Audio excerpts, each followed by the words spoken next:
네. 예, 오늘 그 마중물 세미나 그 13년째 된다고 이렇게 그 안내문에 나와 있어서 저도 깜짝 놀랐어요. 내가 13살이나 먹었단 말인가?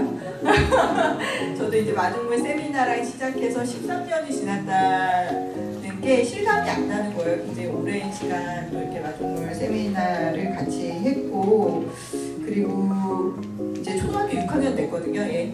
내년에 이제 중학교 갈 거예요. 그래서 6학년 때까지 이렇게 또 함께 해주신 많은 또 우리 토론하는 동료분들하고 너무 그동안에 너무 감사했다. 그리고 오랜만에 오프라인으로 이렇게 만나니까 너무 기대가 되고 오늘 또 어떤 이야기 나눠질까 이렇게 설레임으로 이렇게 왔습니다.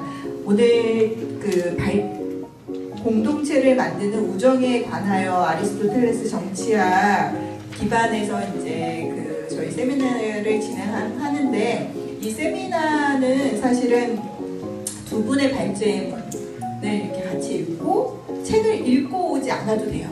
그래서 뭐 아리스토텔레스 모르는데 아리스토텔레스가 우리가 아리송해 막 이러는데 아리송할 때 이 발제문을 보고 공감이 가거나 막 이런 것들 있으시면 자유롭게 얘기해 주시면 되거든요. 근데 오늘 또 그 아리스토텔레스의 정치학을 읽고 서평을 쓰신 분이 있는데, 또 저희 그 사무국장님이신 김양미 국장님께서 또 서평을 써주셨습니다. 같이 이 자리로 모시도록 하겠습니다. 큰 박수 부탁드립니다.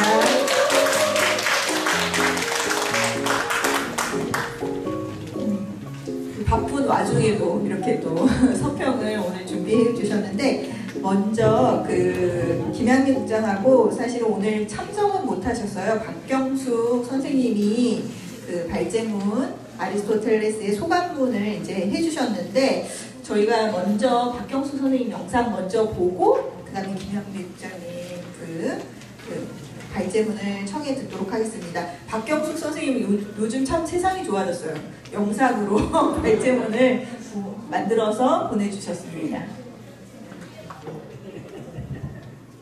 안녕하십니까. 저는 한국방송통신대학교 대학원 사회복지학과 4기에 재학 중이면서 중증장애인 거주시설 평화로운 집에 근무하고 있는 사회복지사 박경숙입니다. 2000년 넘게 읽혀온 국가와 정치 그리고 행복의 문제를 다룬 아리스토텔레스의 정치학을 이래독하였다. 아리스토텔레스는 정치학을 윤리학의 일부로 보았는데, 개인의 진정한 행복은 도덕과 질서가 바로 선 국가 공동체 안에서만 가능하며, 국가 공동체의 도덕과 질서를 바로 세우는 것은 정치가들의 임무라고 여겼기 때문이다. 이런 윤리적 성격이 그의 정치학의 또 다른 특징이기도 하다.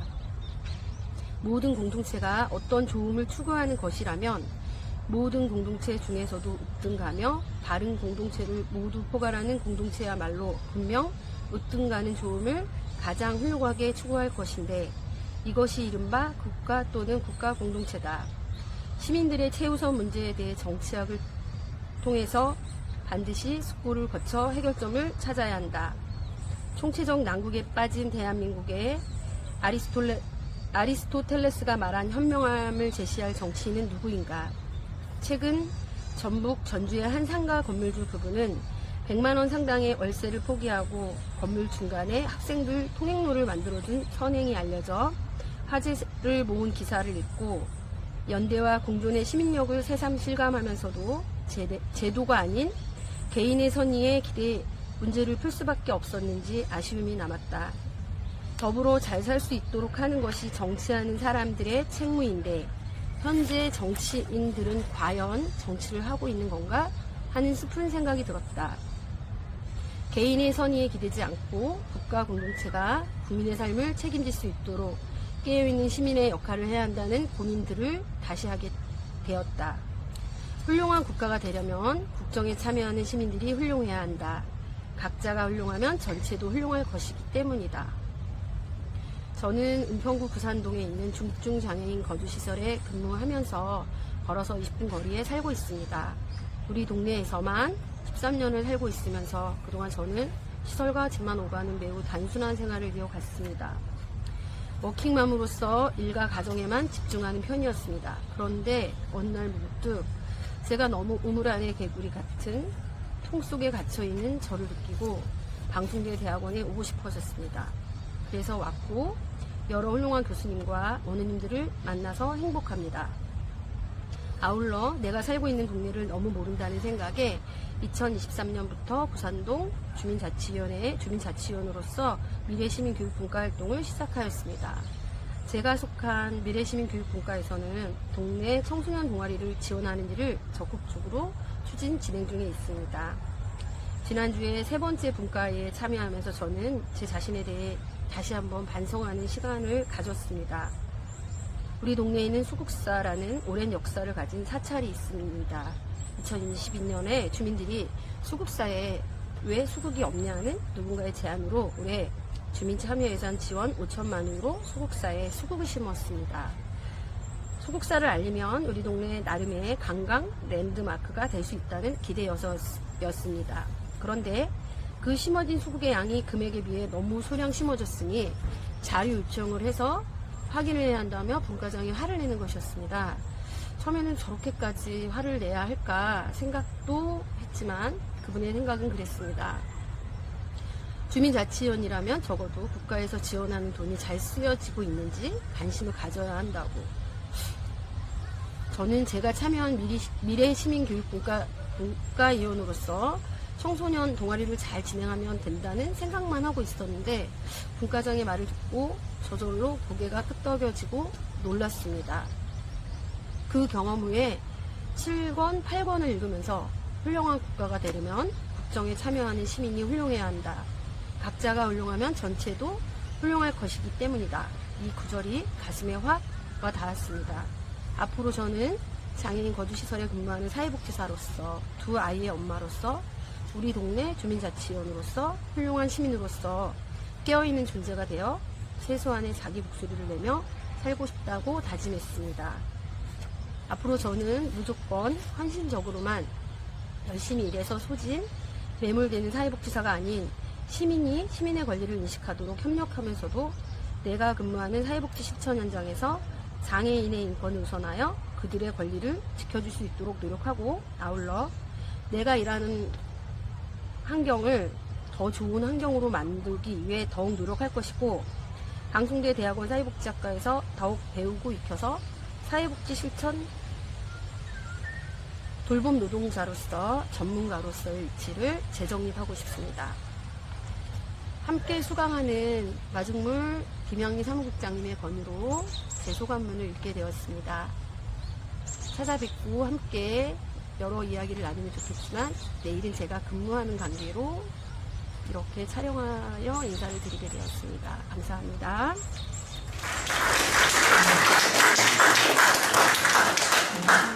오늘 근무하시는 관계로 참석은 못하시지만 그래도 이렇게 영상으로나마 발제문을 또 공유하니까 굉장히 색다르다라는 생각이 듭니다.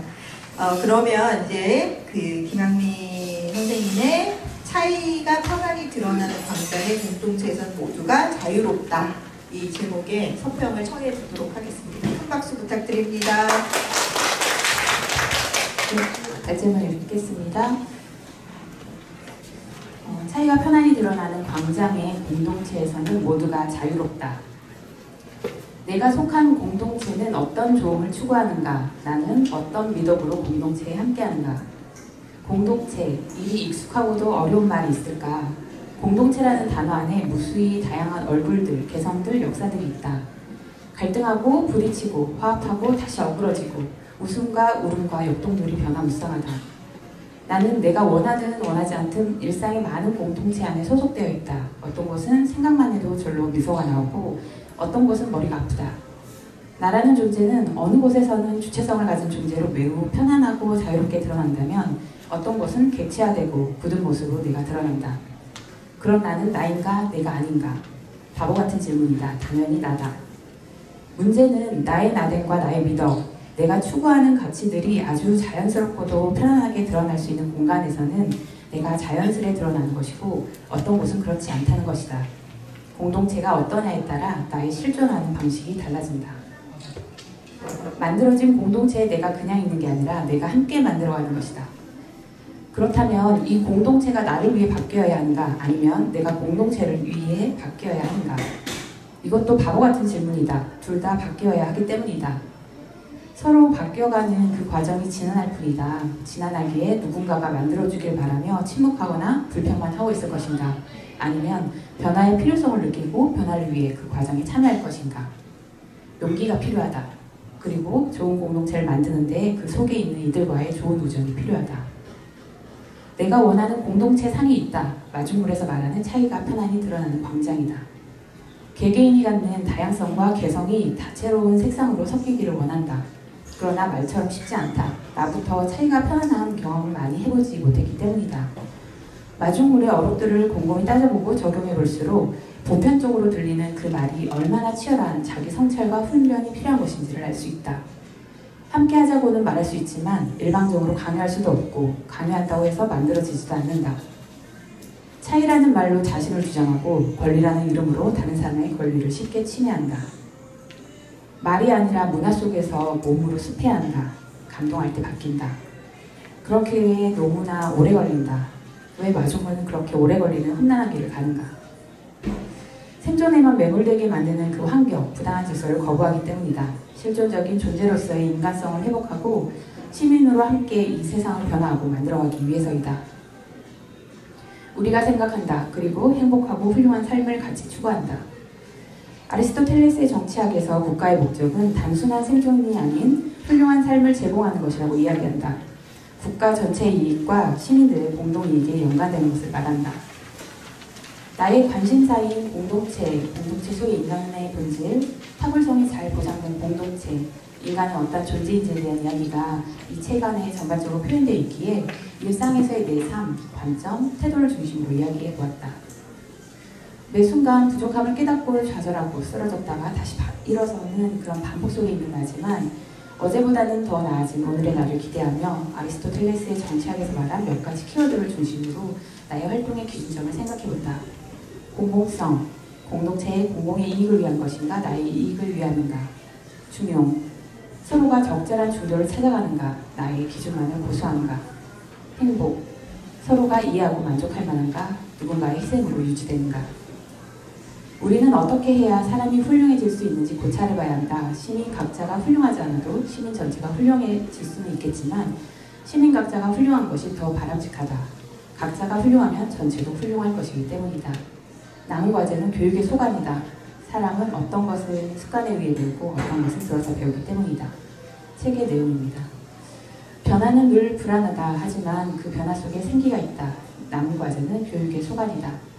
내게 쌓인 기존의 습을 점검하고 내가 지향하는 이 공동체의 좋음을 향한 습을 익히기 위해 오늘도 이 자리에 있다. 그리고 다른 이들도 함께하면 좋겠다. 감사합니다.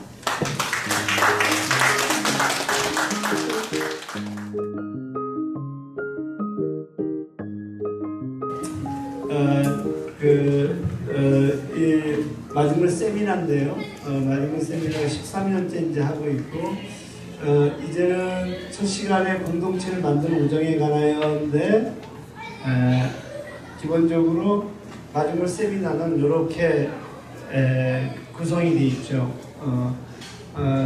어떠한 세력이 자신의 철학을 정책으로 관철시켜내는 것이 정치다. 첫 학기는 철학 공부를 하고, 두 번째는 정책 공부를 하고, 세 번째 학기는 세력화 공부를 하고, 권력에 대한 얘기죠. 네 번째는 한국 정치를 얘기한다. 그래서 모든 것은 정치적인 문제로 이렇게 수렴될 수가 있다. 그래서 저희가 이 철학 방향이죠. 이 방향을 어떻게 이 방향을 가진 시민력을 만들어내고, 그리고 이런 방향을 가진 설계 도면을 만들어서 어떻게 정책화하느냐 하는 것들이 정치의 문제다. 이제 이렇게 우리는 얘기를 했고, 이걸 가지고 이제 4학기마다 한 주기로 해갖고 저희가 13년을 공부해왔죠. 이번에는 보통 8번의 강의를 했는데, 올해서 작년서부터죠. 제주도에서 4학기를 하고, 그 다음에 이제 인천하고 서울에서 4학기를 해가지고 이렇게 좀 분산하고, 제주 마중물 세미나를 해보자 이렇게 이제 가고 있고요. 이번 학기에는 제목을 보시게 되면 시민 정치학을 위한 토론, 저희가 한 13년 동안 해오는 과정이 결론적으로는 시민 정치학에 대한 이야기가 아니었을까.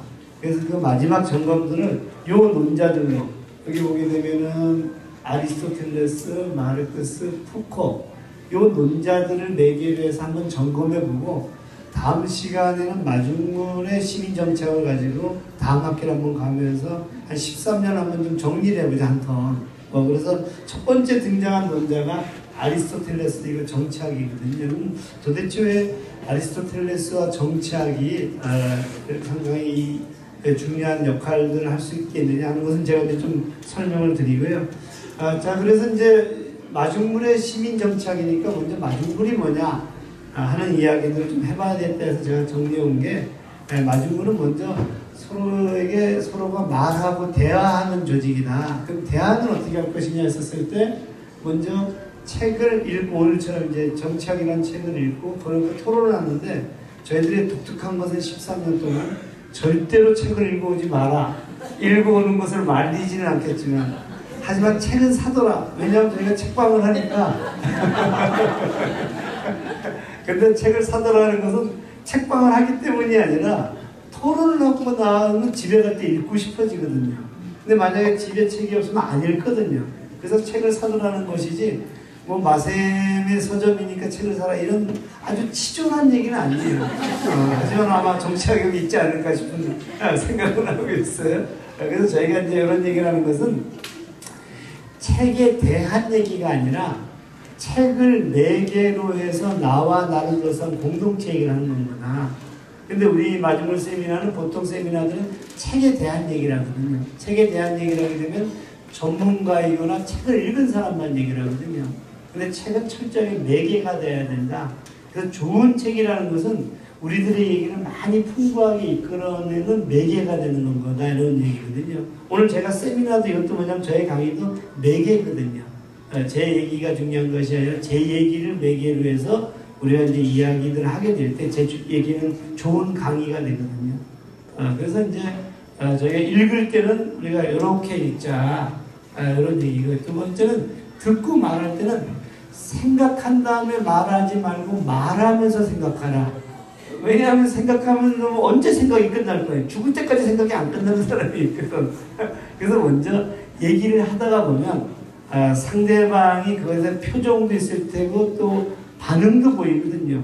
그럼 이제 그게 이제 자기가 또 다른 말을 이어가거든요. 그래서 마중물의 기본적인 원칙은 생각한 다음에 말하면서 생각하나 그 얘기는 뭐냐면 상대의 말에 대한 깊은 신뢰가 있거든요. 내가 던지면 상대는 내 얘기를 존중해 줄 것이고 그리고 내 얘기에 대한 피드백을 통해서 또 내가 성찰하게 될 것이다. 그래서 이제 생각한 다음에 말하지 말고 말하면서 생각하나. 그리고 혹시라도 글을 쓴다면 A4 용지 한 장으로만 쓰자. 왜냐하면 두 장이 넘어가게 되면 요약하기 시작하거든요. 한 장이라면 어떻게 되면 자기 생각을 책을 매개로 해서 써오는 거예요. 오늘 이제 두 분의 발제분들이 사실은 책을 매개로 해서 자기의 생각들을 솔직하게 적었거든요. 그렇기 때문에 여기 이제 우리의 대화를 마중하는, 매개하는 것이었어요. 그래서 저희가 그런 얘기를 하면서 그런데 저희들의 대화 원칙이 프레이리 선생님의 이야기에 기대서 모든 것을 아는 사람은 아무도 없고 아무것도 모르는 사람도 아무도 없다. 그래서 상대를 보고 놀랄 준비가 돼야 된다. 그렇게 되다 보니까 마중물 세미나의 광장이 차이가 편안히 드러나는 광장이 되어야 되고 그 속에서 토론과 공감을 익히는 장소이어야 되고 각자가 그 매개를 통해 성찰하니까 공동 성찰의 장이 되지 않겠느냐 하는 것들이 이제 마중물의 세미나의 정신이다 이렇게 말씀을 드릴 수 있을 것 같아요. 그래서 오래간만에 하니까 다시 한번 좀 정리를 한번 해보는데 좀 새록새록 정리가 되지 않아요? 그리고 이제 마지막에 철학을 한번 얘기해 보려고 해요.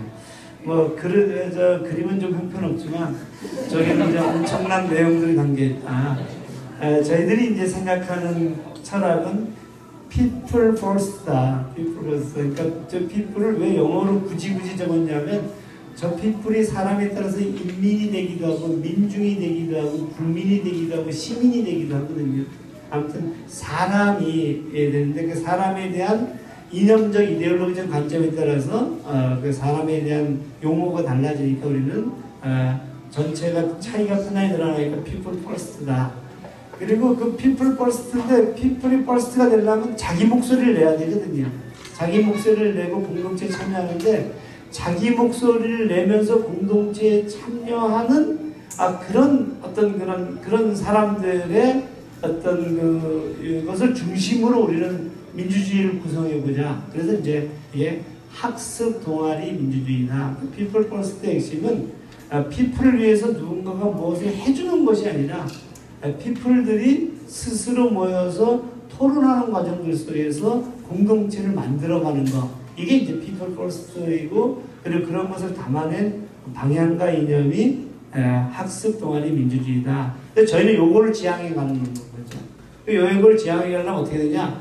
학습 동아리들을 매개로 해서 세상을 읽고, 오늘 아까 그 영상을 본 것처럼 제가 이제 오은영 박사의 프로그램을 굉장히 경계하거든요. 왜 경계하냐면 그 프로그램을 본 사람들은 전부 다 어디에 빠지냐면 자기 비관에 빠져요. 모든 문제는 부모의 문제였구나, 내 문제였구나. 근데 사실은 부모의 실패가 아니라 아까 영상에서 본 것처럼 부모의 실패가 아니라 공동체의 실패일 수 있거든요. 이 사회의 실패일 수 있거든요. 오은영 박사의 상담에는 절대로 공동체 문제가 나오지 않거든요. 물론 그 프로그램 자체가 그래서 그렇게 됐겠지만, 그러다 보니까 모든 대안들은 뭐예요? 부모 치료인 건가요? 아이 치료인 건가요? 사회 치료나 공동체에 대한 변화나 이런 것들 얘기하지 않거든요. 그래서 저희가 제일 중요한 것은 세상 읽기, 부당한 질서에 대한 것을 읽는 것들이 굉장히 중요하다. 그리고 나서는 세상을 만드는 일들에 함께 해야 된다. 그리고 그런 행위들이 프락시스인데, 프랙틱스라고 하는 것은 의미를 물으면서 실천하기 때문에 프락시스다. 그래서 늘 세상 읽기와 세상 만들기는 늘 프락시스의 과정이어야 되지 프랙틱스의 과정이 돼서는 안 된다는 것들이 저희들의 얘기고요. 자, 그러다 보니까 이것을 하는, 이런 일들을 하는 사람이 피플이거든요. 이 피플인데, 이 피플들은 그냥 무정형적인 피플들이 아니라 학습 동아리를 뭉쳐야 되거든요. 학습 동아리를 끊임없이 조직화된 피플들이 있는 거죠. 근데 이 조직화된 이 피플들이 그냥 또 토론하는 것들이 아니라 그것을 조직하는 또 활동가들이 존재한다는 겁니다. 이게 저희 마중군에서는 그 활동가를 교육을 매개로 해서 조직하기 때문에 교육 조직가다. 그래서 교육 조직 전문가다. 그래서 이제 마중군은 이런 맥락들 속에서 교육 조직가를 형성하는 프로그램이 있고요. 학습 동아리를 운영하는 프로그램도 있고, 시민들이 학습하는 프로그램들이 있고, 이런 것들을 이제 가게 되셔서 마중군이 서 있는 지형을 보게 되면 이렇게 되는데 역동적이지 않아요? 그래가지고 평정이잖아요. 어떻게 이렇게 다 쓰러져 가는데도 다 뚜껑이 자기가 찍고 있잖아요. 자, 그래서 이거를 자세히 보게 되면 보세요. 마중물 세미나가 우리 세미나인가요? 이거는 뭐냐면 마중물들이 두 가지를 해요. 한 가지를 모여서 마중물의 철학에 대해서 한번 우리가 점검을 하는 거예요. 함께 공동으로. 공동성찰로. 두 번째는 뭐냐면 토론하는 방법, 타자를 만나는 방법, 그런 것들을 익히는 거거든요. 대화하는 방법. 이걸 익히는 거니까 이 마중물 세미나라는 것은 사실은 우리들이 무정형적으로 누구나 다 와서 방향과 토론, 대화를 습하는 과정인 거다. 여기 이제 있고요. 두 번째는 아까 얘기한 대로 마중물 민주시민대학이죠. 요건 아까 뭐겠어요? 교육 조직가를 만드는 건데 제가 보통 1년에 160시간 하거든요. 그래서 이제 요거는 이제 교육 조직가를 만드는 과정이고, 그리고 그 위에 시민 학습과 시민 교육을 한다. 시민 학습과 시민 교육을 한다. 그러고 나서는 요것에 기반해서 이렇게 교육받고 학습한 사람들이 학습 동아리를 만든다.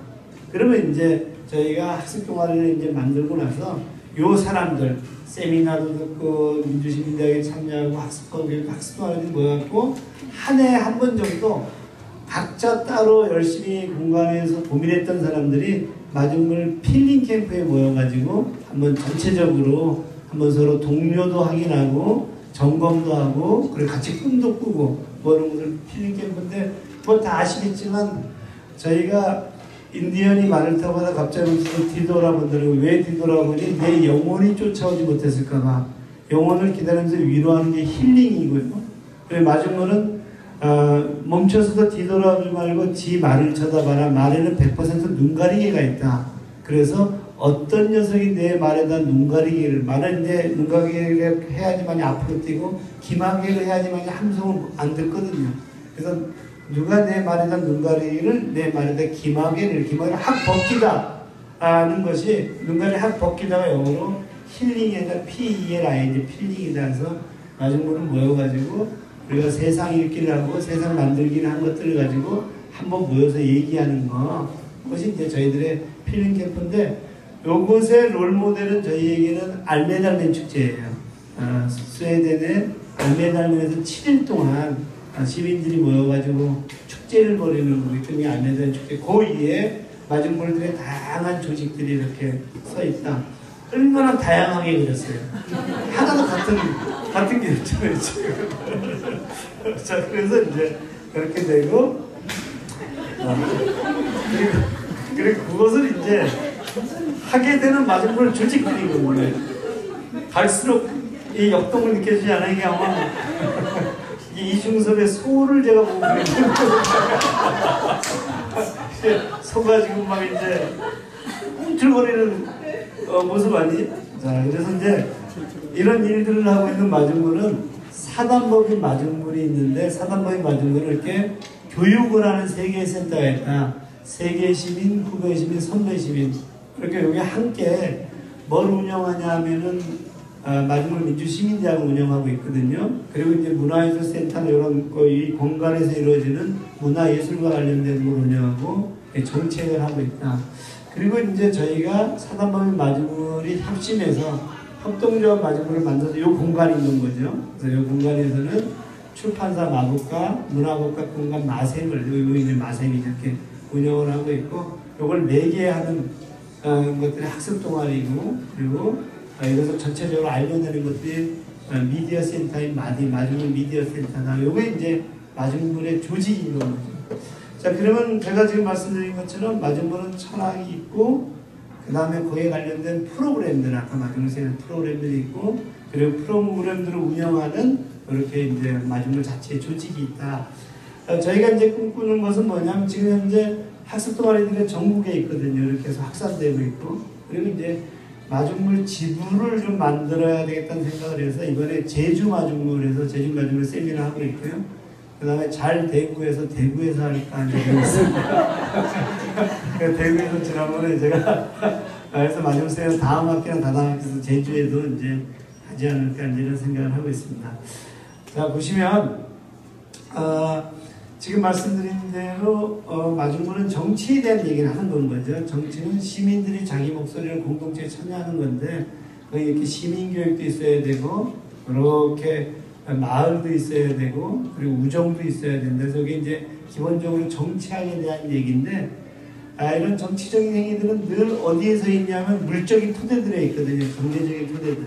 그러니까 이제 노예지에서 봉건지에서 자본주의에서 막 이렇게 가네요. 그 토대들이 있고, 그리고 토대들 중에 그런 이 자본주의를 보고 악마의 맷돌이라고도 하고 애벌레 경제학으로 설명하는, 위험으로 설명하는 데도 있는데, 어찌됐거나 정치 경제학을 이제 알아야 되는 거죠. 우리가 어디에서 생산이 이루어지고 어디서 이제 재생산 물적인 것이 나오느냐.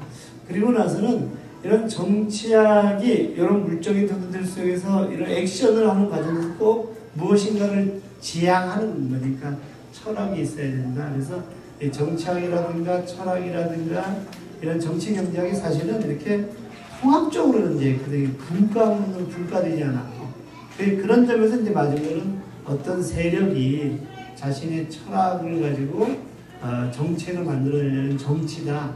그러다 보니까 이제 이런 총체적인 공부들을 우리가 계속적으로 해온 것이다. 이렇게 보면 될 것 같아요. 자, 마중물이 이해가 됐어요? 이렇게 짧은 시간 내에 저런 역동적인 그림을 가지고 이해를 한다는 것은 제 스스로도 깜짝 놀랄 뻔했어요. 그리고 제가 당황스러운 것은 저런 그림을 가져다 주면 늘 그 영혼이 빠진 그림을 우리 PD 선생님들이 바꿔주는 겁니다. 여기 영혼이 느껴지지 않잖아요, 지금. 근데 이제 이 그림 보세요. 얼마나 역동적이게. 그렇지 않아? 그래서 저는 사실 상당히 좀 이렇게 그림을 이렇게 제 영혼을 뺏어가는 그림을 상당히 싫어합니다. 이것도 제가 실제로 그렸을 때 얼마나 멋있었겠어요. 그래서 이제 그런 얘기고.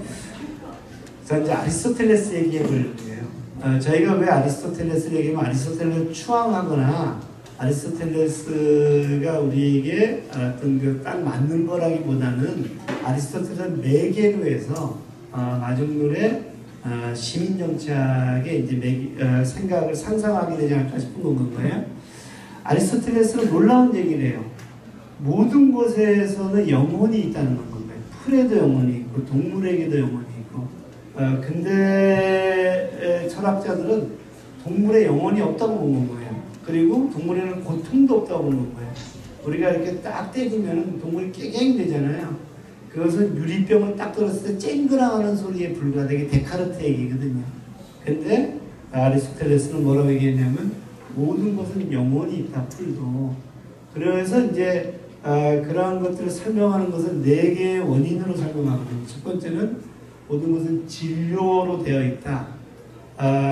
하나님이 인간을 만들 때 흙이라는 진료가 있었잖아요. 근데 그 진료에다가 훅 불어넣은 것이 영혼이잖아요. 그래서 이제 그 진료에 영혼이 들어가면서 움직이기 시작해요. 무엇이 그것을 움직이게 했는가? 이게 작용인이거든요.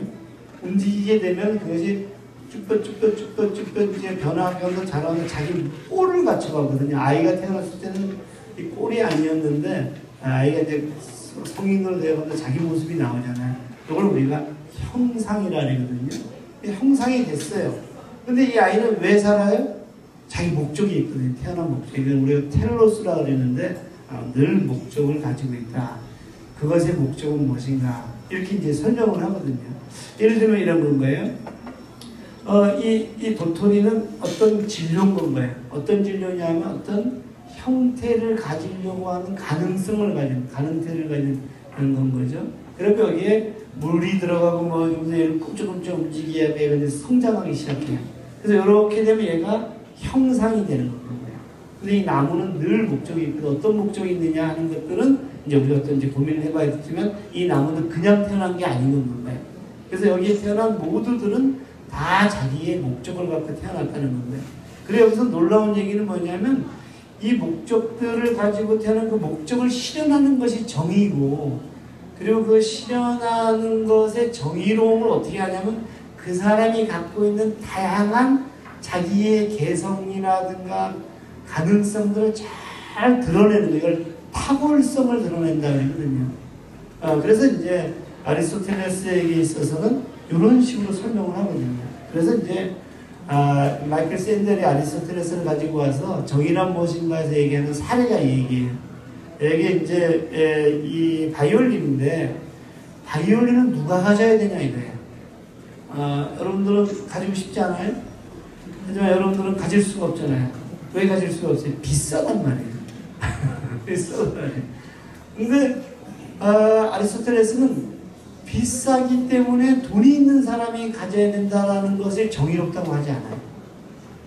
그러면 이것을 잘 보존하고 잘 전시할 수 있는 사람이 가져야 된다. 그것도 정의롭지 않다고 하는 거예요.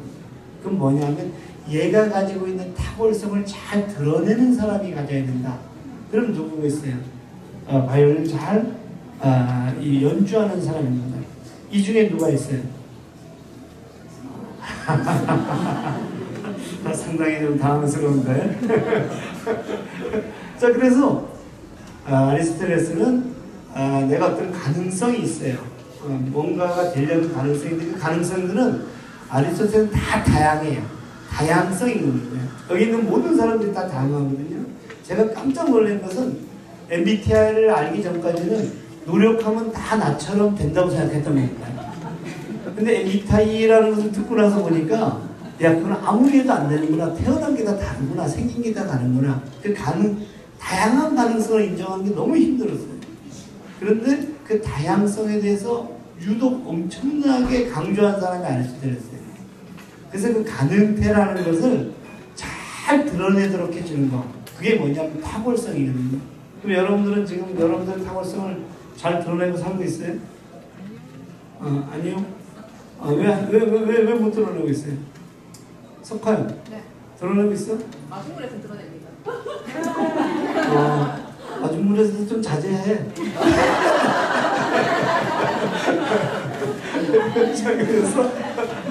그래서 지금 본 것처럼 이 탁월성을 드러내는 게 행복이고 이것을 에우다이모니아, 행복에 이르는 상태 에우다이모니아 이렇게 얘기하거든요. 그런데 아리스토텔레스의 놀라운 점은 뭐냐면 그런 것이 잘 드러내는 것은 개인의 노력이 아니라는 거예요. 개인의 노력도 중요하지만 중요한 것은 거기에는 좋은 공동체가 있어야 된다는 겁니다. 그리고 좋은 공동체만이 아니라 좋은 우정이 있어야 된다는 겁니다. 근데 우리가 아리스토텔레스의 윤리학이라는 책이 행복론에 상당히 많이 인용돼요. 지금 바깥에 자기계발서의 대부분이 아리스토텔레스가 인용되거든요. 근데 뭐가 빠졌냐면 여기에 빠졌어요. 그리고 여기로만 가요. 너의 탁월성을 당장 드러내라. 근데 어떻게 드러내? 열심히 노력해서 자기계발해서 이렇게 가요.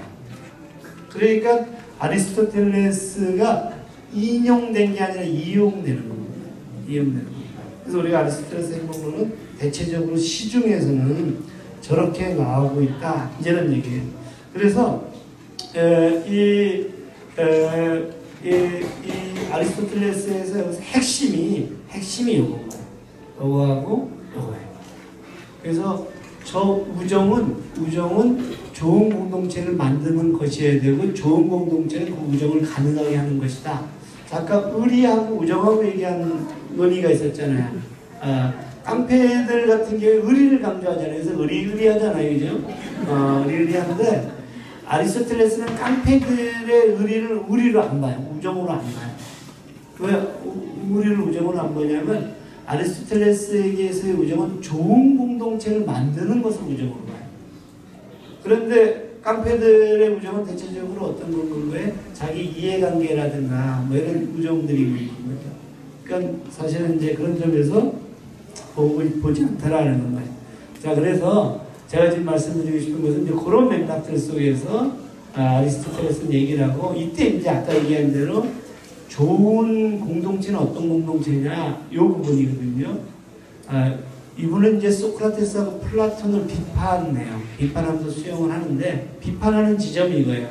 그의 논의의 출발점인 통일성에 대한 가정이 잘못됐다. 국가라는 건 뭐냐, 공동체라는 건 뭐냐, 모든 사람들을 각자의 역할을 할 수 있도록 통일적인 체계를 만들어야 된다. 하모니를 만들어야 된다. 그래서 이제 플라톤이라든가 이런 논의들이 대체적으로 전체주의에 인용되기도 하거든요. 이 양반은 뭐라 하냐면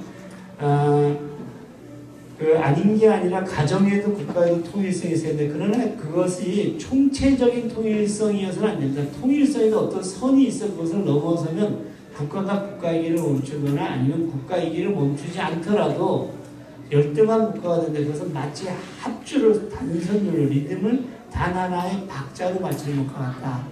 그러니까 차이가 편안히 드러나는 것이 모자이크처럼 하나의 예쁜 모습을 띠는 겁니다. 그럴 때 아름답다는 거예요. 개개개개에 있는 악은 부정형적인데 전체적으로 보니까 아주 아름다운 무슨 동산을 만들거나 이랬었을 때 아리스토텔레스는 그것이 자기가 얘기하는 통일성인데 플라톤은 마치 이렇게 탁탁탁탁 이렇게 규격화된 그런 것으로서의 통일성을 상징하는 거 아닌가 이런 얘기인 것인데 자 그래서 아리스토텔레스는 그럼 그것이 어떻게 가능하지? 그랬었을 때 역시 이 양반 뭘 이야기하냐면 저거를 얘기해요. 이게 안 넘어가네요. 이 양반 얘기하는 것은 뭐냐면 시민교육을 굉장히 얘기해요. 시민교육을 얘기하면서 여기 보게 되면 국가가 훌륭해지는 것은 행운의 소관이 아니라 지혜와 윤리적 결단의 선물이고 훌륭한 국가가 되는 국정에 참여하는 시민들이 훌륭해야 된다. 근데 시민들이 훌륭한 것은 남은 가지는 그 육질에 보면 교육의 소관이다. 사람은 어떤 것은 습관에 의해서 배우고 어떤 것은 들어서 배우기 때문이다. 사실은 우리가 이렇게 모여가지고 이렇게 토론하는 것들이 굉장히 중요한 시민교육이거든요. 시민교육은 그런 점에서 서로가 습하는 것이지 가르치는 게 아니다. 이제 이렇게 얘기를 해서 제가 아까 시민학습 그리고 학습 동아리, 교육 동아리가 아니라 이런 얘기를 쓰는 것은 사실은 그 이야기를 염두에 두고 한 겁니다는 얘기거든요. 자, 그런데 문제가 있어요. 아까 우리 신명희 관장님이 아까 토론할 때 뭐라 했냐면 먹을 것을 걱정하지 않아야지 좋은 우정이 가능하다 그랬잖아요. 아리스토텔레스는 그것을 충분히 인지하고 있어요.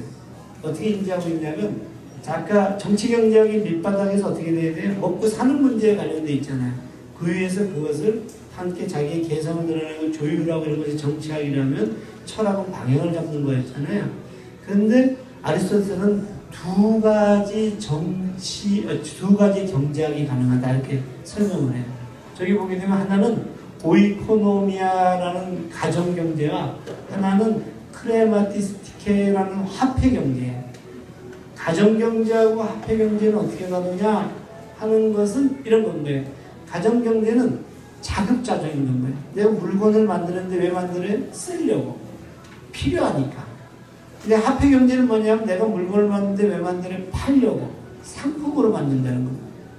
그러니까 자급자족의 경제에서는 필요한 것들을 만들고 불필요한 것을 안 만들어요. 근데 화폐경제는 어떻게 돼요? 끊임없이 만들어요. 왜? 팔아야 되니까. 그래서 아리스토텔레스는 돈이 목적인 크레마티스티케를 굉장히 경계를 해요. 자, 그런데 흥미로운 게 있어요. 이거 한번 보세요. 이 양반이 좋은 공동체가 되려면 도덕적인 가계경제가 아까 정치경제로 깔려야 된다는 거예요. 본 것처럼 오이코노미아가 같은 자급자족의 경제가 돼야 된다는 거예요. 여기 공동체가 이제 참여해서 그걸 만들어내는 거죠. 그럼 그 속에서 좋은 공동체를 만들려는 우정을 갖는 것, 이런 속성을 가진 존재를 우리가 준 폴리티콘, 정치적인 동물, 정치적인 존재 이렇게 얘기를 하거든요. 그래서 그 사람들이 좋은 폴리스를 만드는 겁니다. 그리고 또 좋은 폴리스는 저런 우정이 갖게 하게 되고, 그러기에 위해서 우리는 그렇게 되면 좋은 삶을 사는데, 그러면 시민교육을 통해서 습관을 익히고, 그 다음에 아까 프랙틱스 같은 것이 프락시스 같은 것이 이제 아레테거든요. 실천지혜를 통해갖고 저 텔로스로 가야 된다. 여기 이제 아리스토텔레스예요. 여기까지 그럴 수가 있는데, 흥미로운 것은 뭐냐면 도덕적 가계경제를 시민들이 감당하지 않아요. 비시민들이 감당한다는 게 큰 문제입니다. 비시민들은 누구냐? 생존, 생산의 영역에서는 노예, 여성, 외국인이 담당해요. 아까 그 자급자족 경제로 가야 되는데, 자급자족 경제를 감당하는 사람들은 시민이 아닌 건가요?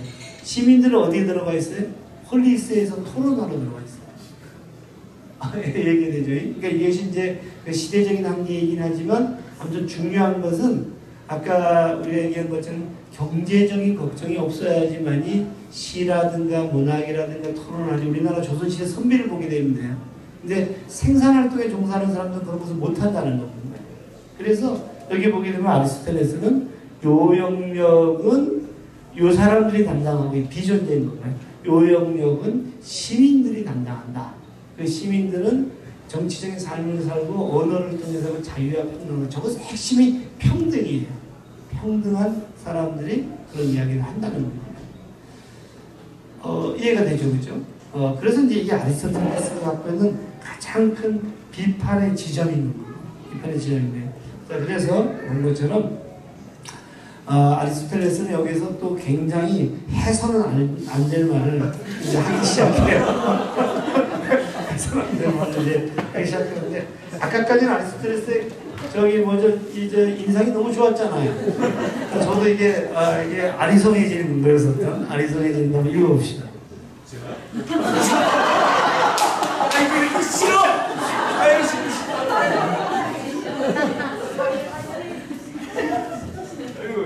제 견해는 아닙니다. 네, 여성분은 존경합니다.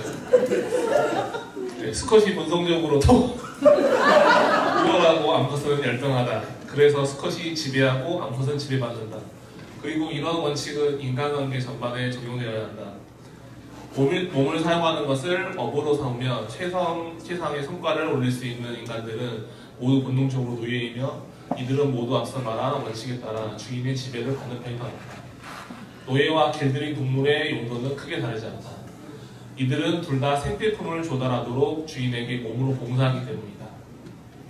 자연은 자유민의 몸과 노예의 몸을 구별하고자 노예에게는 천역을 감당할 수 있는 강한 몸을 주고 자유민에게는 그런 일에는 쓸모없지만 취미생활에는 적합한 꼿꼿한 몸매를 줍니다.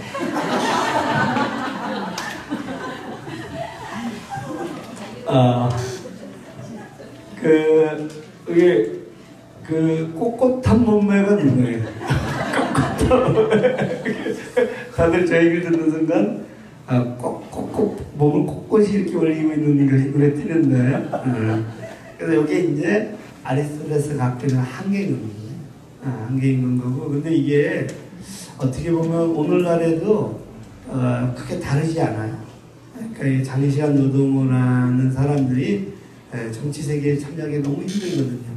그래서 이제 우리가 내린 결론은 뭐냐면 시민권, 그들의 인간권이죠. 일종의 인간권으로서 최소한도 천역을 담당하지 않도록 해야 된다. 그들이 공동체 일에 저서로 참여하지 않도록 해야 된다. 그래서 이제 우리가 사회권이라는 것이 이제 얘기를 하게 되는 거죠. 자, 그래서 아무튼 이게 아리스토텔레스의 큰 얼개예요. 이해관이죠.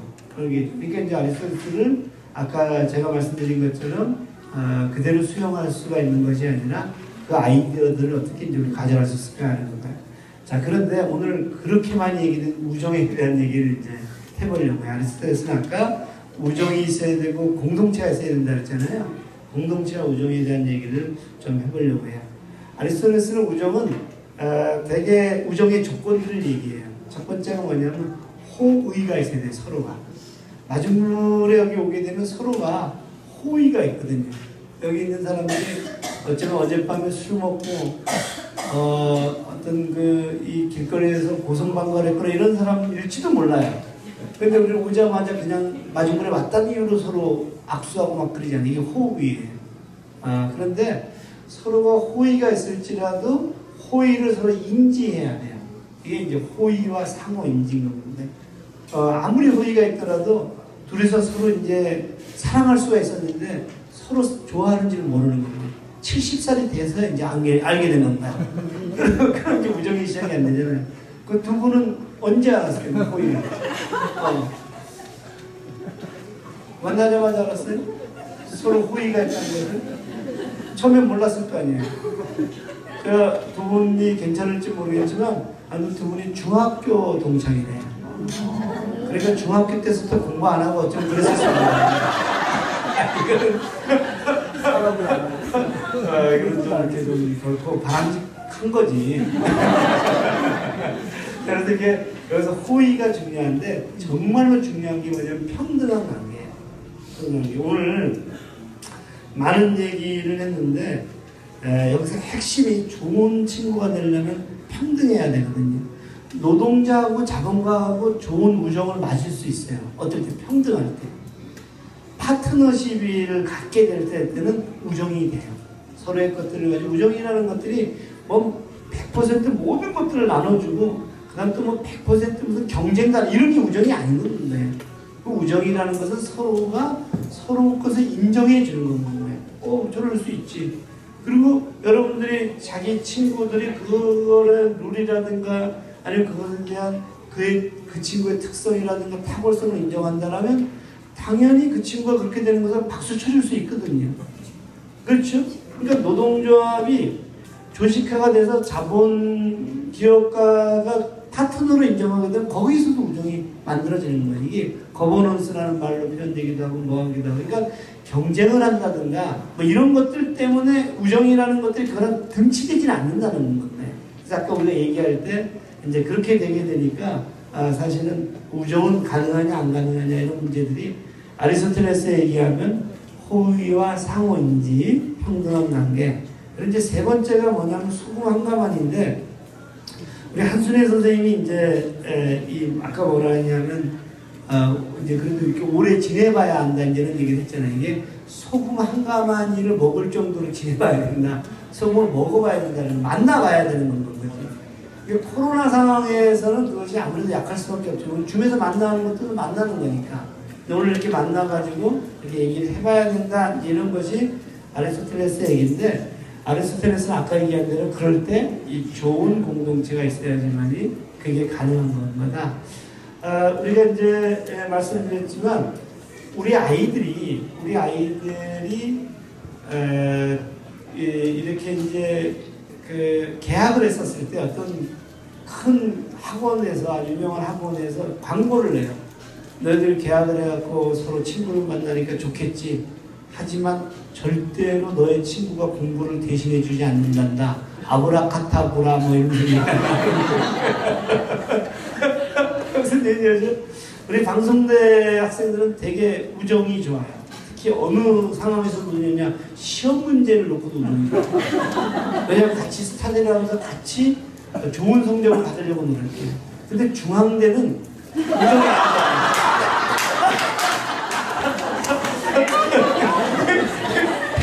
아마 서울시립 때도 안 좋을 거예요. 우리가 이게 영상이 나가게 되면 또 왜 해피는 중앙대냐 서울시립 때냐 되지만 중앙대생이요 서울대생 혹시 서울시립 때 이거 보게 되면 아까 좋다고 막 우리한테 방송들 욕한 분이 계셔서 하는 거니까 오해하지 않았습니다. 왜 안 좋겠어요? 그거는 상대평가예요. 절대로 노트를 안 보여줘요. 근데 우리 방송들은 절대평가예요. 근데 제가 하는 소리가 있어요. 방송대 학생들이 결코 인성이 더 좋다고는 할 수는 없다. 왜냐하면 그 시스템이 다른 겁니다. 그럼 제가 이제 하는 얘기가 시스템의 문제일까 개인의 인성의 문제일까 이렇게 얘기를 하거든요.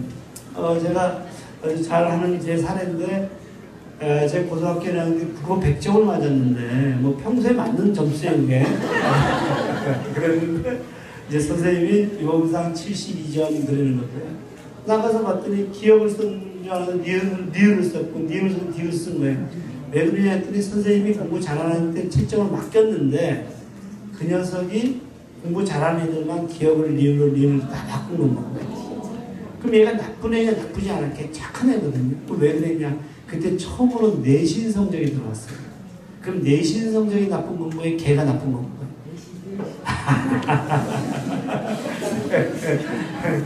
아무튼 이제 그런 거라서 여기에 지금 중요한 것은 뭐냐면 이 공동체에 우리는 이 고민을 해야 된다 이런 거예요. 그래서 우정을 만들 때 그 우정이 우리 가족들끼리는 늘 평등하거든요.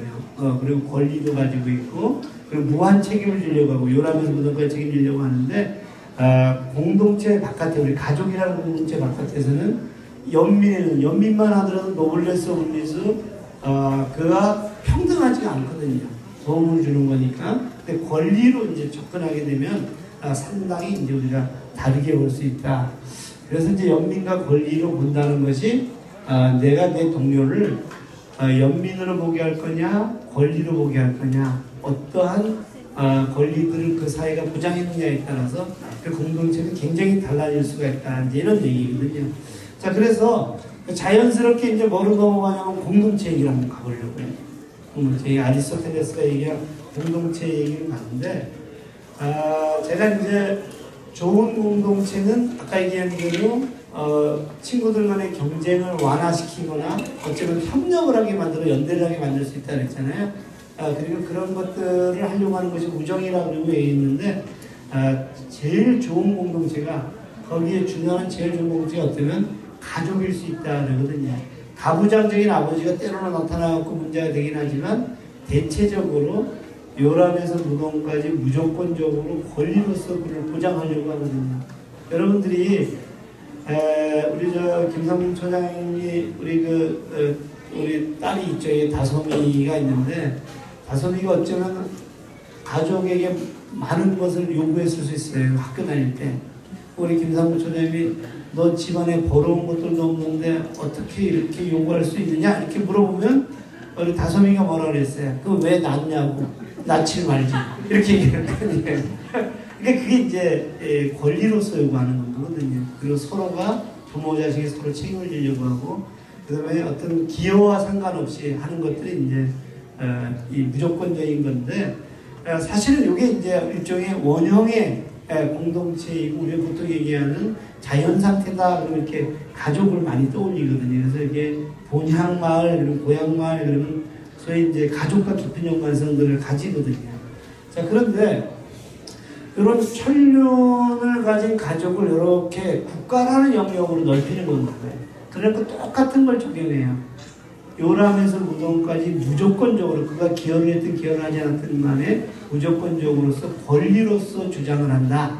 그게 이제 시민권이거든요. 보신 것처럼 여기 요 사람이 같은 공동체에 사는 거죠. 가족이라는 공동체가 국가로 넓혀진 건 거예요. 그리고 이제 얘는 가족이었지만 얘는 뭐가 돼? 사회적 가족이 돼요, 국민은. 그래서 그 사회적 가족이니까 그들에게 시민권을 주자. 이렇게 하면 이제 이게 훨씬 넓어지는 거죠. 근데 이럴 때 상당히 중요한 것들은 뭐냐면 이 시민들 간에 요들 간에 굉장히 강조하는 것이 아까 아리스토텔레스 원리 그대로예요. 서로 호의를 가져야 되고 서로 평등해야 되고 그리고 아까 얘기한 대로 서로 모여가지고 이런 문제들을 깊이 토론하는 민주주의 시스템이 작동하거든요. 우리가 그걸 갖고 학습 동아리 민주주의, 성인 인구의 분비로 70%가 학습 동아리에 참여한다는 거고. 그러니까 근데 아까 얘기한 대로 아리스토텔레스 얘기한 이제 그대로 관철이 되는 건 거죠. 자, 그런데 이제 더 놀라운 것은 요 바깥에 이제 온 거예요. 아까는 가정에서 천륜이었고 국가에서 국민이고 시민권이었던 바깥에 있는 이 외국인 노동자, 난민은 어떻게 할 거냐. 그러면 이제 지구촌이라는 집에 어떻게 돼요? 지구촌이라는 집에 있는 시민이니까 세계 시민이고, 그리고 그 세계 시민을 가만히 볼 때 같이 공통적으로 연결된 게 있는데 인간이라는 겁니다. 그래서 이게 인권이거든요. 제가 아까 말씀드리는 것은 뭐냐면 회사에서 그 사람을 평가할 때 어떤 관점에서 평가하느냐에 따라 달라져요. 그들의 직무 능력과 그 다음에 어떤 이 영업 능력을 가지고 평가하게 되면 경쟁이 되겠지만 그들을 같은 인간으로 보고 되고 아리스토텔레스의 그들의 탁월성이 드러날 수 있는 시스템들을 갖춰준다면 그렇다면 이들은 사실 서로 협력할 수 있거든요. 몬드라곤이라는 공동체가 협동조합이 한 명도 자르지 않았다는 겁니다. 왜 자르지 않았냐 그러면 얘가 이 공동체에서 적응을 잘 못하면 걔의 적성을 찾아서 다른 공동체에다가 직무를 다시 배치하거든요. 근데 그렇게 보게 된다면 사실은 우리는 얼마든지 이 뭐라 그럴까 아리스토텔레스가 얘기한 탁월성을 드러낼 수 있고 그리고 그를 동등한 시민으로 대하는 거야. 아까 아리스토텔레스는 그 생산의 영역에 빠져있는 다른 사람들 전부 다 동등하고 평등한 시민으로서 그들에게 자기의 개성과 고유성을 드러내도록 해줘야 된다 이렇게 얘기를 한 거죠. 자, 그래서 지금 말씀드린 대로 이런 방식으로 이제 가게 되더라 하는 건가요? 자, 그런데 재미난 게 있어요. 재미난 건 뭐냐면 아리스토텔레스는 자, 그러면 이런 공동체가 구체적으로 어떤 공동체의 유형이 있어? 우리를 치게 되면 복지국가 그러면 앵글로색슨 모델, 사민주의 모델, 그 다음에 뭐 자유주의, 조합주의 모델 뭐 이런 얘기 하잖아요. 이스트 에이지아 뭐 이런 것처럼 아리스토텔레스도 구분을 하기 시작해요. 그래서 구분을 했는데 이렇게 구분을 했어요. 여기 보게 되면 공익을 추구하느냐, 사익을 추구하느냐, 공공성을 지향하느냐, 사적인 개인들의 이익을 추구하느냐 하는 기준은 이쪽이에요. 이쪽은 다 공공성을 주장하고 이쪽은 다 사익을 추구해요. 그 참여자들의, 지배자들의 사익을 추구해요. 자, 그리고 나서 몇 명이 통치를 하느냐, 1인이냐, 소수냐, 다수냐 이렇게 해서 여기 보면 군주정은 1인인데 공공성을 추구해요. 좋은 것 같아요, 나쁜 것 같아요? 아리스토텔레스 좋다고 보거든요. 그러니까 몇 명이냐에 관심이 없어요. 그리고 플라톤은 반드시 1인이 정치를 해야 된다고 봐요. 그게 필로소퍼 킹이에요. 철인왕이 해야 된다. 이런 멍청한 민중들이 했더니 어떻게 돼? 자기 스승이 죽었거든요. 소크라테스가. 그래서 절대적으로 철인왕이 해야 된다는데 아리스토텔레스는 1인이 하더라도 공공을 추구하면 괜찮아. 다수가 하더라도 소수의 귀족들이 하더라도 공공성을 추구하면 괜찮아. 이게 딱 이상적인 형태인 겁니다. 그리고 시민들이 하더라도 다수가 하면 괜찮아. 근데 이때 시민들이 할 때 다수들은 대부분이 빈곤층들이고 빈곤층들이 공공성을 가지고 하면 괜찮아. 자, 그런데 여기는 타락한 형태예요. 참주정, 과부정, 민주정. 자, 그러면 아리스토텔레스가 가장 이상적인 거로 본 정체는 뭘까?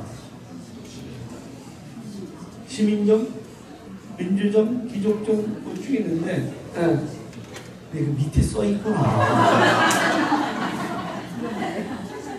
아니 그렇구나. 저까지 쓰는 게 아닌데 이게. 그렇죠. 자, 이제 아리스토텔레스는 이 사람은 굉장히 현실적인 사람이거든요. 그래서 이제 우리가 그 공숭아땅인가 뭔가 이렇게 그려보면 저기 플라톤은 하늘을 가르치는 이 사람은 땅을 가르치고 있거든요. 현실적으로 이것은 많은 어떤 그 시민들에게 저항을 받을 수밖에 없고 오래 못 간다.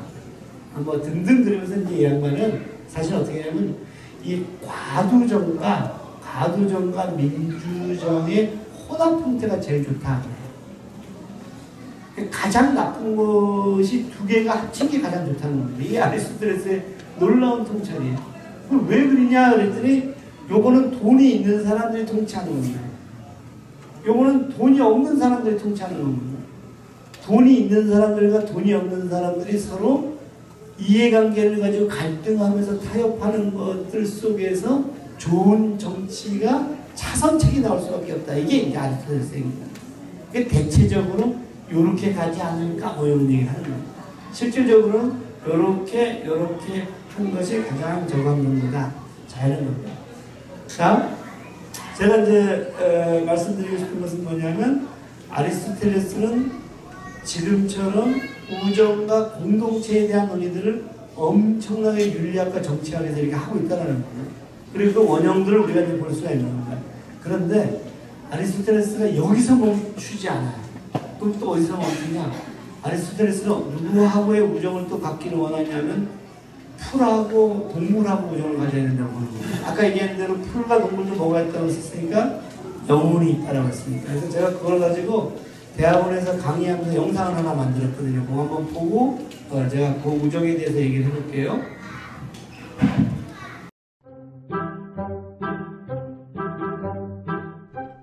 소년이 풀 옆에 서서 중얼거렸어요. 풀에도 영혼이 있을까? 풀이 소년에게 속삭입니다.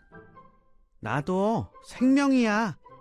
밤엔 자고 낮엔 놀고 그러다 보면 어느덧 자라지. 변화는 영혼이 있어야 가능하니 난 영혼을 가지고 있어. 영혼은 내 속에서 나를 자라게 하고 움직일 수 있도록 힘을 주지. 나도 너처럼 영혼이 있어. 소년이 풀의 얘기를 들었는지 풀을 만지면서 묻네요. 너도 행복이라는 것을 알아? 풀은 소년에게 다정하게 속삭입니다. 우리가 왜 사는 줄 알아? 내 안에 있는 나, 내 존재의 탁월성을 인정받기 위해서야. 나는 장차 멋진 숲을 만드는 일에 참여할 거고 신선한 공기도 뿜어낼 거야. 그게 내 행복이지. 그러니 나도 삶의 뚜렷한 목적을 가지고 살아가고 있어. 소년은 듣지도 않고 풀에게 또 다른 질문을 합니다. 너도 친구가 있니? 친구가 아주 많아. 이 세상 모든 존재가 내 친구야. 나무는 절친이야. 바람을 막아주잖아. 뜨거운 햇볕도 가려주고. 새도 없어서는 안 될 친구야. 하루 종일 팔에 매달려 놀고 내 씨앗을 옮겨 출산에 결정적인 도움을 주지. 밤엔 무서울까봐 빛을 주니 달도 내 오랜 친구야. 생명은 친구 없이 살아갈 수가 없어. 우리 친구할래? 소년은 대답하는 대신 또 다른 질문을 던집니다. 풀도 집이 있을까? 풀은 어처구니 없다는 듯이 소년을 올려다봅니다. 영혼도 있고 삶의 목적도 있고 친구도 있는데 집인들 없으려고. 아름드리 나무가 집이야. 나를 보호하잖아. 우주도 집이야. 해와 달이 번갈아가며 내 생명활동을 돕잖아. 집이 없다면 친구도 없고 생명도 없어. 나는 친구들과 함께 이 집을 지키기 위해 노력하고 있어. 그게 내 삶의 근거고 증거야. 이번엔 풀이 소년에게 묻습니다. 너 나랑 친구할래? 그래서 이 집을 함께 가꾸고 지키지 않을래? 솔직히 우리는 같은 집에 살고 있어. 이 집이 없어진다면 나도 너도 없어. 공동 운명이야. 이 집이 있어 나도 있고 그리고 너도 있는 거야. 나는 너의 생명이야. 내가 숨을 멈춘다면 너도 서서히 죽어갈 거야. 너 속에 있는 나를 이해한다면 우린 친구가 될 수밖에 없어. 우리의 우정도 삶도 이 집과 함께 쑥쑥 자라겠지. 소년이 알아들었는지 못 들었는지 풀을 빤히 쳐다보면서 말합니다. 너희 풀에도 감정과 생각이 있을까? 그 얘기를 들은 풀이 다소 흥분해서 말합니다. 밤에 내가 왜 우는지 알아? 누군가 밟고 지나간 상처에 우는 소리고, 폭우에 젖은 옷을 말리는 소리이고, 황폐해져가는 집을 지키는 소리야. 그리고 이 집에서 너와 나의 우정과 탁월성을 함께 누리고 싶어. 하지만 난 이 우정이 하루아침에 만들어질 것이라고 생각하지 않아. 내가 한 마리 제비를 보고 봄을 노래할 정도로 어리석진 않아. 노력해야지. 소년이 갑자기 일어나네요. 배고파. 집에 가야지. 소년이 일어난 자리에 풀이 맥없이 누워 있습니다.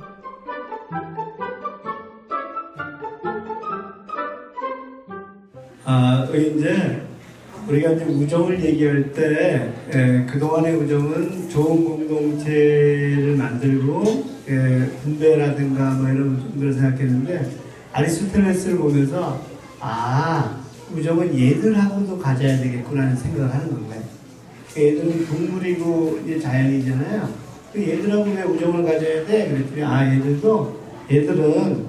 얘들은 본 것처럼 같은 공동체에 있는 같은 지구 거주인이고 얘들은 인간이라는 종이지만, 그래서 우리가 그 종이기 때문에 우리 종이 아니기 때문에 차별했지만 얘들도 알고 보면 같은 생명이잖아. 그러니까 이제 우리는 그동안에 천륜에서 시민권에서 인권, 이제 생명권까지 가야지만이 되지 않을까 하는 이야기들을 저는 이제 아리스토텔레스한테 이제 본보는 거예요. 근데 왜 이런 얘기를 하게 되냐면, 저 생명을 함부로 다루었더니 어떤 일들이 벌어졌냐면, 지구의 생태가 위기가 왔고, 그 다음에 이 코로나 같은 바이러스들이 오기 시작했고, 그래서 저들은 너무나도 인간 종의 중심으로 너무나도 착취한 것은 아니었나. 그래서 이제 우리들의 우정은 어쩌면 얘들하고도 함께 우정을 나눠야 되지 않느냐, 이런 생각들을 이제 하게 되는 거죠. 자, 그래서 이제 다시 한번 보게 되면 이 아리스토텔레스는 사실은 이런 우정들을 가능하게 하는 것들이 시민교육이라고 굉장히 강조하고 있고, 그리고 시민교육의 매개가 이 법이라고 얘기를 해요. 그래서 이제 이 법에 대한 얘기를 많이 하고, 그리고 이것을 만들어내는 것은 천인왕이 아니라 이제 시민들의 합의고 토론이다. 제가 이제 아리스토텔레스를 보면서 사적인 인간이 공적인 세계를 만들려고 하는 활동이 정치적인 활동들이다, 이런 얘기를 하거든요. 그러니까 우리는 다 사적인 인간들인 겁니다. 그리고 놔두게 되면 금방 깡패 의리들을 이제 가지게 되는 사적인 인간인데, 그런 인간이 공적인 세계를 만들려고 하는 것들이 상당히 비극적일 수밖에 없다. 그래서 끊임없는 정치는 과정일 수밖에 없는 거고요. 그렇기 때문에 우리가 하려고 하는 좋은 공동체를 만들려는 좋은 우정은 불가능성의 가능성들을 보고 끊임없이 이제 나아가는 거고, 그리고 근거 없는 낙관주의가 근거를 만든다는 생각으로 가게 되고, 그리고 모든 것은 어쩌면 결과가 아니라 과정이고 운동이다, 이렇게 볼 수가 있다는 거고요. 자, 그래서 이제 제일 앞으로 한번 가봅시다. 제일 앞으로 다시 한번 가게 되면, 오늘 이제 얘기가 마중물이 갖고 있는 어떤 그 고민들, 보세요. 마중물이 갖고 있는 고민들의 아리스토텔레스는 뭐였느냐 하는 것을 다시 한번 점검하고 제 얘기 마칠게요. 이건데요, 아리스토텔레스는 우리에게 people first라는데 저 people에 어쩌면 지구 거주인들 모두 생명 모두의 first를 둬야 되는 것들은 아닌가 이런 생각을 하는 건데 그러려면 많은 이제 인식이 전환이 돼야 되는데 사실 동물이나 자연은 늘 생성하고 있었거든요. 쇳덩어리 같은 존재가 그 소똥을 가져다가 어떻게 하고 있어요? 계속 옥토를 만들고 있었는데 쇳덩어리를 우리는 더 이상 볼 수가 없거든요. 왜냐하면 쇳덩어리가 소똥을 가지고 가서 먹었는데 그 안에 너무 항생제가 많아갖고 다 죽었다는 건가요. 그러니까 우리는 생산을 하려고 지구를 활용했고 그 친구들은 끊임없이 생성을 했다는 겁니다. 그래서 우리는 종을 중심에 두고 이건 복지국가도 마찬가지예요. 종을 중심에 두고 끊임없는 소비의 체계를 만들었다면 동물이나 자연들은 어쩌면 녹색이라는 거에 가치들을 가지고 끊임없이 생성을 하려고 했었던 것이다. 이제 이런 얘기를 보게 본다면 사실 people first에도 사실 그 영역을 people을 넘어서는 어떤 그런 확장들을 가져야 되지 않겠느냐 이런 얘기를 할 수가 있고요. 그 다음에 이제 여기 보게 되면 세상 만들기가 아까 공동체, 좋은 공동체가 있었을 때 좋은 우정이 가능하다 이런 얘기를 했고 저희들에게 좋은 우정은 요거거든요. 학습 동아리거든요. 학습 동아리고 그 다음에 교육의 어떤 그 마중물 같은 역할을 하는 것이 여기 교육 조직가 있는 거고 그리고 그 속에서 끊임없는 이 시민들이 그렇게 뭉쳐져 가지고 세상을 읽고 좋은 공동체를 만드는 그 과정들 속에서 우정이 만들어지는데 그 우정은 대단히 평등해야 된다는 거 그리고 끊임없이 세상을 읽고 변화시키려고 하는 어떤 그런 우정이어야 된다는 거 그리고 그걸 통해 가지고 학습 동아리 민주주의라는 형태도 구체적으로 이 어떤 끊임없는 세상의 어떤 우정과 그런 그 피플퍼스트라는 어떤 그 주제들조차도 끊임없이 생성해내야 되지 않겠느냐. 이 과정들 속에서 누구나 다 탁월할 수 있어야 되지 않겠느냐는 얘기를 이제 드릴 수가 있고요. 아까 우리가 토론할 때 직장에서의 우정은 가능한가 그런 것들도 이제 아리스토텔레스 식으로 보게 되면 그 직장이 아닌 건 거죠. 그 직장이 좋은 공동체가 아니기 때문에 아까 얘기한 대로 그 직장에서 끊임없이 우리를 갈라치고 그 다음에 인정받지 못하게 하고 비정규직으로 하게 하고 뭐 이런 것들이라는 거죠. 그러니까 그 직장을 좋은 공동체로 만드는 과정들이 된다라면 그 직장도 충분히 우정이 가능하고 그 직장을 만들어가는 과정 자체가 이미 우정의 과정일 수가 있다. 근데 우리는 지금 현재 직장을 놔두고 좋은 공동체가 아닌 현재 직장 그리고 노동자들이라든가 동료들을 평등하게 동료로 다루지 않는 그 직장을 놔두고 자꾸 그것이 가능한가 그러면 가능하지 않은 건 거죠. 그래서 제가 직장에서도 가능한가 했을 때 어떤 직장이냐 어떤 경제체제냐 이런 거에 아까 얘기한 대로 협동조합이냐 아니면 또 다른 형태의 어떤 그 다른 기업들이냐 사회적 기업이냐 이런 거 얼마든지 상상할 수가 있거든요. 그런 점에서 저는 직장뿐만이 아니라 도처에서 가능하다. 그리고 도처에서 가능한 것에 관한 상상력도 여기서부터 나와야 된다. 이렇게 그런 거에 나오고 이렇게 간다라면 그건 가능하지 않겠느냐 이런 말씀들을 드릴 수가 있고요. 차이가 편안히 드러나는 광장, 차이가 편안히 드러나는 공론장은 아까 얘기한 대로 전제 조건이 있다는 건 거예요. 그 광장 자체가 그 차이를 그 탁월성을 인정할 수 있어야 된다는 건 거고요. 그리고 그들 스스로가 평등해야 된다는 건 거거든요. 근데 아까 제가 충격적인 발언은 여기 교수들이 있기 때문에 아무리 그래봤자 이런 대학원생들이 있어서 그 대학원생은 그런 발언을 교수들 앞에서 하고 있는데 그럴 때는 교수들이 약자가 아닌가 이런 생각들이 막 드는 거예요. 그래서 권위하고 권위주의는 구분돼야 된다. 권위라는 것은 그 사람이 갖고 있는 역할에 대한 인정이고 권위주의라는 것은 그 권위라는 지위 때문에 발생하는 상당히 좀 폭력적이고 이런 것들인 거다. 그래서 그 학생이 누군지는 제가 밝히진 않겠지만 일어나가지고 얘기할 때 이미 그 학생은 그 권위 자체도 부정하는 것이 아닌가. 왜냐하면 그렇지 않고서 어떻게 그럴 수가 있어요. 그런 생각을 이제 아무튼 저 그 학생은 잊어버리려고 해요. 왜냐하면 자꾸 그 학생을 보게 되면 그 대학원생을 보게 되면 자꾸 이렇게 심의로 오는 뭐가 있을 것 같아서 이런 걸로 이제 하고 있고, 그래서 차이가 편안히 드러나는 광장은 자기 목소리가 자연스럽게 나오는 건 거고, 그것이 가능하려면 아까 얘기한 대로 평등해야 되고, 또 그리고 평등한 것만으로는 안 되고 시간이 좀 걸려야 돼. 소금을 좀 더 같이 먹어야 되고, 그런 점에서 오늘 저녁 뒤풀이는 그 통닭에다가 소금을 갖다가 우리가 먹어야 되니까, 그래서 뒤풀이가 옆에서 통닭 가지고 먹을 텐데, 가능하면은 난 좋은 우정을 갖겠다 그러면 통닭을 먹지 말고 소금을 많이 먹어. 소금 한 거 아니고 먹어야 되니까. 아무튼 오늘 첫 시간인데, 아리스토텔레스가 우리에게 딱 맞는 것들을 제공하지 않아요. 시대도 다르고 그러지만 그 아규먼트만큼은 또 우리에게 많은 통찰을 주지 않겠느냐 라는 생각이 들고요. 다음 시간에 또 마르크스를 보게 되면 또 다른 또 우리가 이야기들이 나오는데, 그런 것들을 가지고 요것을 체계적으로 좀 완성해내는 과정 속에서 내년 다음 학기에서는 요 얘기들, 우리들의 얘기를 한번 좀 공부를 했으면 좋겠습니다. 고맙습니다.